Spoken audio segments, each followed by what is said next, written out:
Apesar do anúncio de cessar-fogo parcial feito por Putin em 19 de abril, as forças russas violaram o decreto do líder do Kremlin no dia seguinte, realizando ataques em grande escala quase 3.000 vezes. Kiev propôs estender o cessar-fogo por mais 30 dias, mas Moscou recusou. Em vez disso, o Kremlin intensificou a propaganda militar, preparando o país para uma guerra prolongada contra a Europa. Na noite de 24 de abril, as forças russas realizaram um novo ataque contra Kiev, que resultou na morte de 12 civis, incluindo 2 crianças. No total, mais de 90 pessoas ficaram feridas. Confira os detalhes sobre tudo isso no nosso resumo da semana no ATV Português, comigo, Dina Chetvertak. No dia 19 de abril, Putin anunciou o chamado cessar-fogo parcial. No entanto, já no dia seguinte, 20 de abril, no domingo de Páscoa, as tropas russas violaram quase 3.000 vezes o próprio decreto de suspensão temporária do fogo. A informação foi divulgada pelo comandante-em-chefe das Forças Armadas da Ucrânia, Oleksandr Syrskyi. Em apenas um dia, o exército do país agressor realizou 96 tentativas de assalto. Foram registrados quase 2.000 bombardeios, principalmente como uso de armamento pesado. Por que Putin anunciou esse cessar-fogo falso? E como a comunidade internacional reagiu ao gesto do ditador russo? Veja na nossa próxima matéria. O Ministério da Defesa da Rússia anunciou que, de acordo com o decreto de Putin, uma trégua de Páscoa está sendo declarada por 30 horas, do sábado à noite até a meia-noite de segunda-feira. O presidente da Ucrânia, Volodymyr Zelensky, enfatizou que o exército ucraniano agirá de forma espelhada, dependendo do comportamento do lado russo. Se a Rússia estiver, de fato, pronta para aderir sinceramente ao formato de silêncio total e incondicional, a Ucrânia responderá de forma espelhada, da mesma forma que agir a parte russa. Silêncio em resposta ao silêncio. Ataques apenas para se defender de ataques. Se o silêncio total realmente se estabelecer, a Ucrânia propõe estendê-lo mesmo após o fim das 24 horas da Páscoa, em 20 de abril. Isso mostrará as reais intenções da Rússia, porque 30 horas bastam para gerar manchetes, mas não para medidas reais de fortalecimento da confiança. 30 dias podem dar uma chance à paz. Volodymyr Zelensky, presidente da Ucrânia, no Telegram. Embora o Kremlin tenha anunciado a chamada trégua de Páscoa, na verdade o próprio país agressor está violando-a. De acordo com o presidente da Ucrânia, Volodymyr Zelensky, o exército russo continua bombardeando, realizando operações de assalto e ataques usando drones. Um civil foi morto em um ataque de drone na região de Kherson. Foi confirmada a morte de um homem nascido em 1967, que ontem foi atingido por um ataque combinado das forças inimigas em Stanislav. Ele sofreu ferimentos incompatíveis com a vida. Oleksandr Prokudin, chefe da administração militar regional de Kherson, no Telegram. Putin ordenou uma redução no número de ataques no fronte, mas suas declarações sobre a chamada trégua não se aplicam às regiões de Kursk e Belgorod, disse o presidente da Ucrânia. Os combates continuam, os ataques russos também. Em algumas áreas da linha de frente, o que se ouve é a artilharia russa, não a prometida trégua por parte da liderança russa. Drones russos continuam sendo lançados. Volodymyr Zelensky, presidente da Ucrânia, no Telegram. Na véspera da Páscoa, em 19 de abril, ocorreu a maior troca de prisioneiros de guerra dos últimos tempos entre Ucrânia e Rússia. De acordo com a sede de coordenação para o tratamento de prisioneiros de guerra, a Ucrânia conseguiu devolver 277 pessoas do cativeiro russo. Entre os libertados estão soldados das Forças Armadas da Ucrânia, da Guarda Nacional, do Serviço Estadual de Fronteiras e do Serviço Estadual de Transporte Especial. Esta já é a 63ª troca desde o início da invasão em larga escala da Federação Russa na Ucrânia. No total, 4.552 ucranianos retornaram para casa durante esse período, e outras 529 pessoas foram libertadas fora das trocas formais. Sabe, estou incrivelmente feliz em ver minha namorada depois de 3 anos. Quando ligava para ela, não conseguia vê-la. Não sei como descrever meus sentimentos. Fiquei feliz que ela conseguiu esperar meu retorno. Prometi que se ela me esperasse, eu me casaria com ela. Agora cumprirei minha promessa. Estou impressionado. Estou impressionado com o quão forte é o nosso país e como ele mudou nos últimos 3 anos. Quando estávamos dirigindo para cá, vi pessoas saindo da estrada para nos encontrar e cumprimentar. Somos um país muito forte, tenho certeza disso.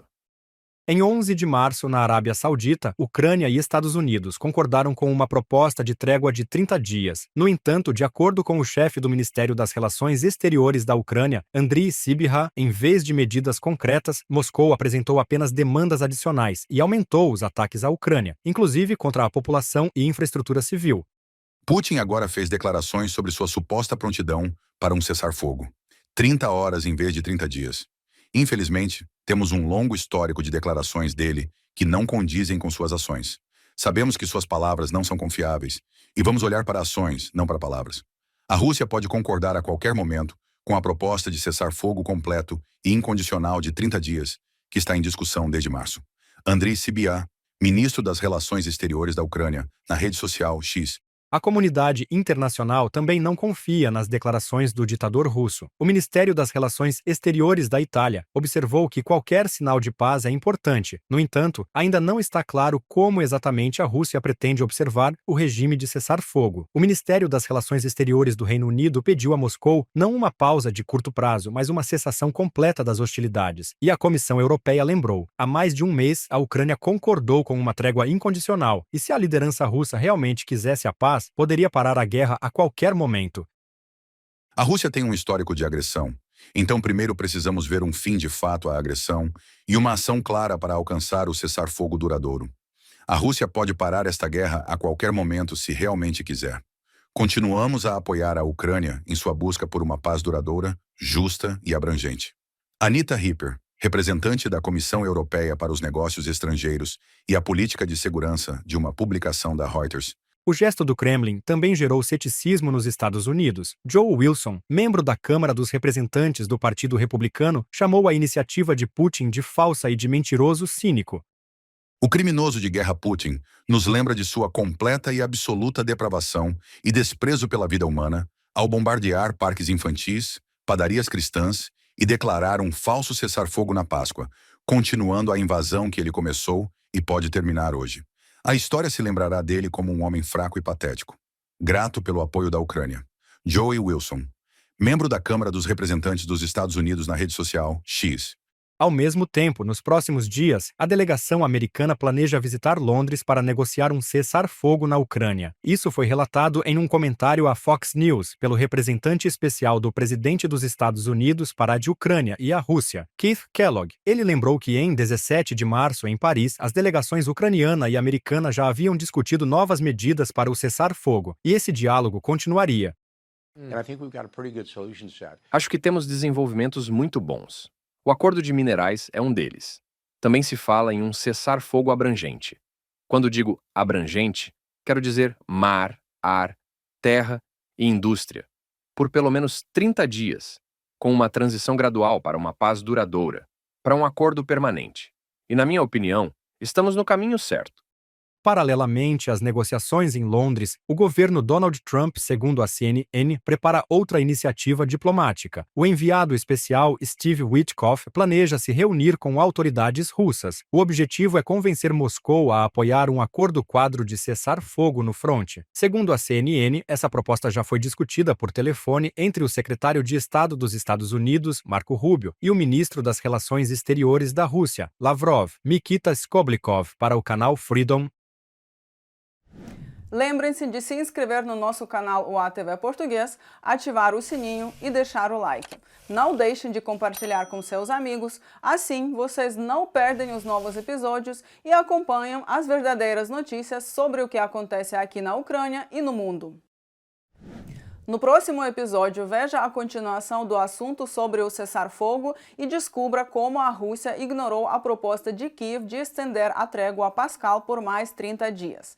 O ministro das Relações Exteriores da Ucrânia, Andriy Sybiha, afirma que o silêncio de Moscou revela a verdadeira posição do Kremlin em relação à paz, inclusive em relação aos esforços dos Estados Unidos. Também analisamos por que a tentativa de Putin de se apresentar como pacificador fracassou e quais propostas de desescalada a Ucrânia está apresentando agora. A trégua de Páscoa, proposta por Putin, não durou nem um dia. Os combates no fronte diminuíram um pouco, mas não pararam. O exército russo quebrou suas promessas de manter silêncio quase 3.000 vezes em 24 horas. A maioria dos bombardeios e ataques ocorreu na direção de Pokrovsk. No total, 96 confrontos militares foram registrados durante o dia. De acordo com informações atualizadas, o inimigo realizou 1.882 ataques às posições de unidades ucranianas e áreas povoadas, incluindo 33 sistemas de lançamento múltiplo de foguetes, e usou 957 drones kamikaze para a destruição. Da mensagem do Estado-Maior-General das Forças Armadas da Ucrânia, no Facebook, O Ministério da Defesa russo previsivelmente declarou que as tropas russas supostamente observaram rigorosamente o cessar-fogo e acusou as tropas ucranianas de supostamente lançar ataques de drones e artilharia contra posições e assentamentos russos ocupados pela Federação. Informações sobre o rompimento da trégua da Páscoa são confirmadas por centros analíticos internacionais. Especialistas do Instituto Americano para o Estudo da Guerra publicaram dados de um dos projetos da NASA. No mapa da Ucrânia, anomalias térmicas detectadas por satélites são visíveis ao longo do fronte. Esses surtos indicam atividade militar em um momento em que deveria haver silêncio. a própria Rússia não cumpriu o cessar-fogo que havia declarado e, em alguns lugares, usou a situação para se preparar para possíveis novos ataques, enquanto continuava lutando em áreas-chave. A operação de informação russa, cujo objetivo era acusar a Ucrânia de violar a trégua, fracassou, inclusive no campo da informação ocidental. Andriy Kovalenko, chefe do Centro de Combate à Desinformação do Conselho de Segurança Nacional e Defesa da Ucrânia no Telegram. A tentativa de Putin de se retratar como um pacificador foi chamada de golpe midiático na República Tcheca. De acordo com o ministro das Relações Exteriores do país, Jan Lipavsky, Putin anunciou a chamada Trégua de Páscoa apenas para criar uma imagem positiva de si mesmo na imprensa ocidental. É como fazer uma greve de fome entre o café da manhã e o almoço, mas comendo doces escondidos. Vemos que os ataques continuam. A Ucrânia relata uma série de ataques. Então, o cessar-fogo assim declarado é mais um golpe midiático do que realidade.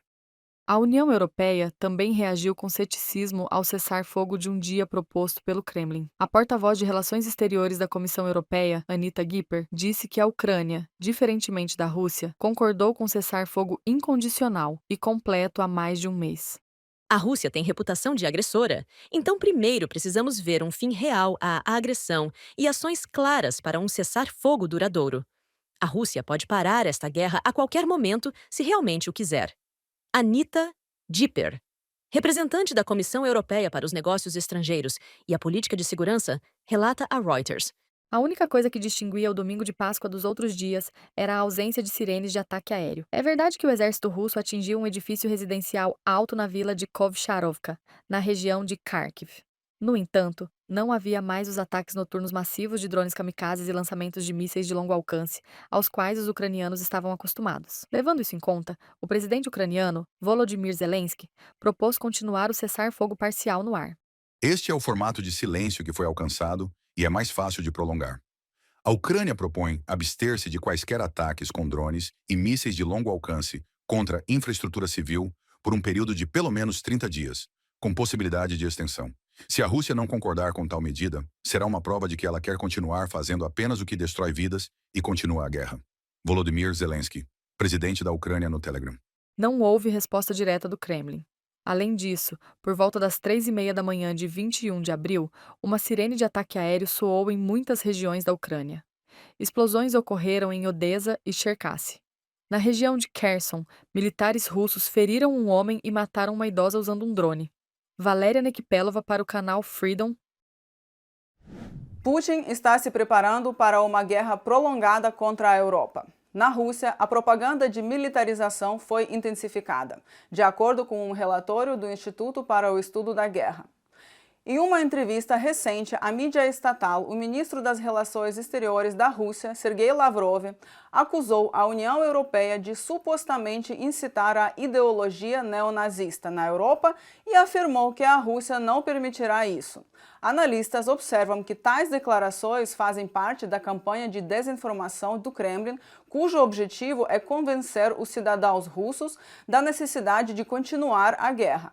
Mais detalhes na nossa próxima matéria. O Kremlin começou a usar as mesmas narrativas contra a Europa que usou para justificar a guerra contra a Ucrânia. Assim, o chefe do Ministério das Relações Exteriores da Rússia, Lavrov, afirmou mais uma vez que a Rússia vai lutar contra o nazismo na Europa. Analistas do Instituto de Estudos da Guerra acreditam que tais declarações fazem parte da preparação da sociedade russa para um potencial conflito prolongado com a OTAN.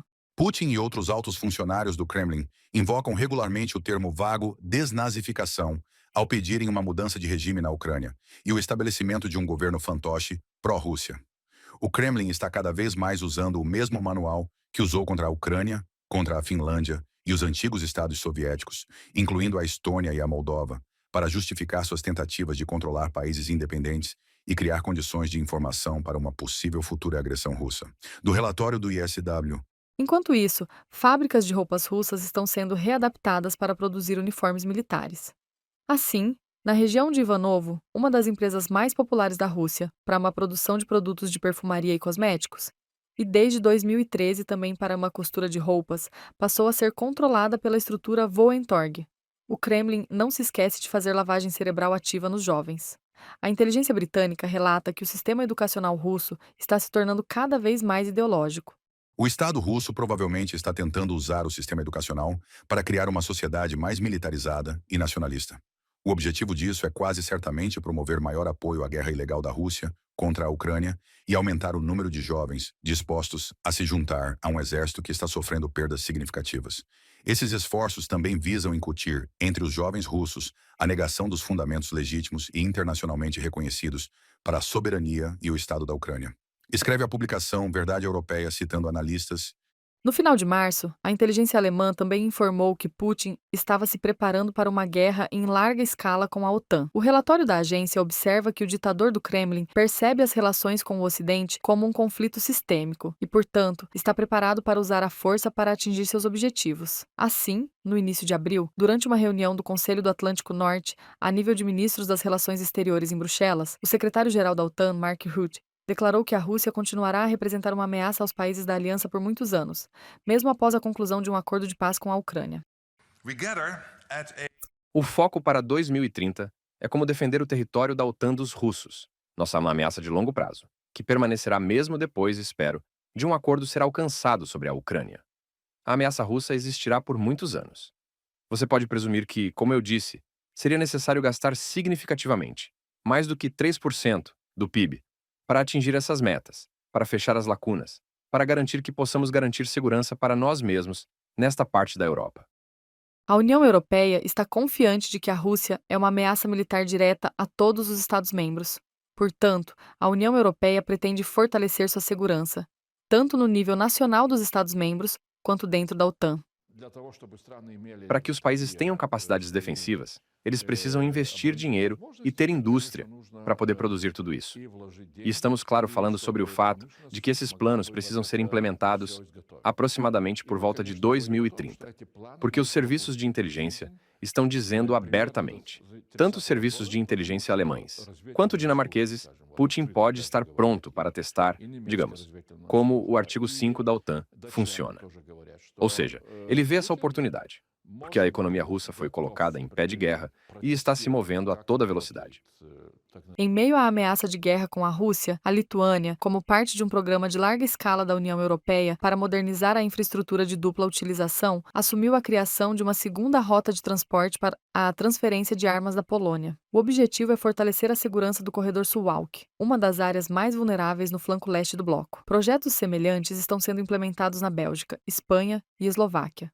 A Comissão Europeia calculou que adaptar as redes de transporte às necessidades militares custará à União Europeia cerca de 70 bilhões de euros. Yulia Granovska, para o canal Freedom. Na madrugada de 24 de abril de 2025, as forças russas lançaram um ataque combinado contra a Ucrânia, utilizando mísseis de diversos tipos lançados por ar, terra e mar, além de drones de ataque do tipo Shahid. Ao todo, foram registradas 215 ameaças aéreas. A principal alvo da ofensiva foi a capital da Ucrânia, Kiev. Na cidade foram interceptados 48 mísseis e 64 drones inimigos. No entanto, alguns mísseis atingiram seus alvos. As explosões ocorreram em uma área residencial. Foram registrados danos e destruição de edifícios residenciais em 5 distritos da capital. Estações de metrô, estabelecimentos comerciais e muitos veículos também foram atingidos. No local da tragédia, segundo informações preliminares, um dos mísseis era de fabricação norte-coreana. O presidente da Ucrânia, Volodymyr Zelensky, afirmou que os serviços de inteligência estão analisando todos os detalhes. As operações de busca e resgate duraram mais de 20 horas. Às 7 da manhã do dia 25 de abril, os trabalhos foram concluídos. Como resultado do ataque, 12 pessoas morreram, entre elas 2 crianças da mesma família. Pelo menos 90 pessoas ficaram feridas, incluindo 5 crianças.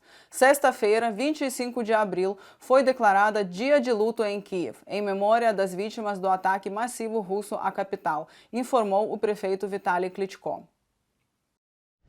Obrigada por assistir. Inscreva-se no nosso canal no YouTube, o ATV Português, onde você encontra sempre informações recentes e atualizadas sobre a guerra e os eventos na Ucrânia.